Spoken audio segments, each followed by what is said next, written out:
Hello and welcome in to the SPL Daily Recap here for the SWC group stages. Today, we got to qualify 2 teams to the world stage, and we're going to get ready to dive into those 2 sets. I'm Jim, I got Deathwalker and Inbound joining me here as we get ready to hop in. Now, if you remember that far back Inbound, we had the Highland Ravens and Hex Mambo face off for that first qualifying match. This one went 3-1 in favor of the Ravens, but it wasn't an easy fight for the Ravens to start things out.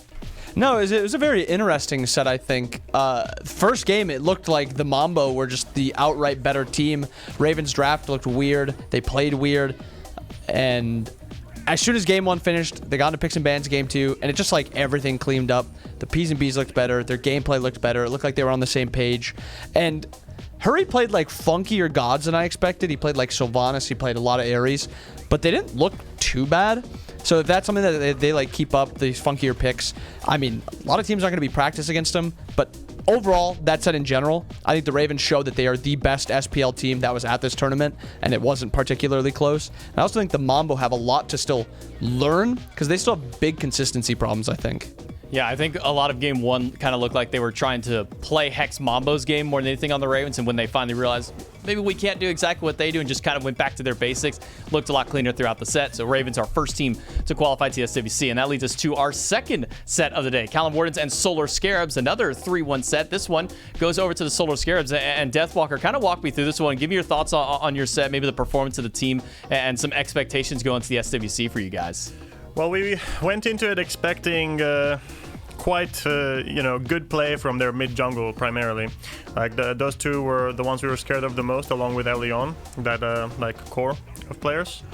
And every game sort of felt the same for me, where our early game was just worse. Like I think their early game is unreal. I don't know what they're doing exactly. Their vision game is crazy. Their picks are good. Like their map play is good in the early game. Like everything just went their way in the early game. I would honestly say sometimes we got lucky that they pushed in a bit too much, so we could punish it. We were essentially like waiting for them to make some misplays in some games. In game 2, we couldn't really do that because they had insane objective burn and secure with Kukulkan, which is probably our main issue playing into Kukulkan against this team. So every other game where we banned it, it actually turned out to be good for us because I don't think they could have pushed their lead as much as with Kukulkan. So I think their drafting might have been maybe they could look into that a little bit more, like look at why they're winning and like look at the games that they maybe lose. I felt personally pretty good going up against them. Ended up 3-1. I had some good games. I had like a mediocre game and only popped off like at the very end, Overall, team played super solid. I'm quite happy that we got the result that we got. Excited for Worlds, and I also have to say, I think the Callum Wardens, with the way they've played, if they keep that up, if they just clean up some of those like little things, I think they qualify as well. I think they crush the Kings actually. Well, that kind of actually beats me a bit to the punch because I asked for maybe some early predictions for our match tomorrow because we still got 2 more teams to qualify. Kings versus Wardens. You're already saying that this one might be the Wardens inbound. 100%. What are you kind of thinking on that set? You think we're seeing another SCC set jump out from this group? He might be right. He might be right about the SEC teams in general because Mambo got a pretty good chance against the Glads too. Yeah, Mambo and Glads. Any thoughts on that one? You think we're maybe seeing a 3-time SCC make it to the SWC? Well, I'd like to see at least, more than 3 games. That's like my main thing because I like watching some good Smite.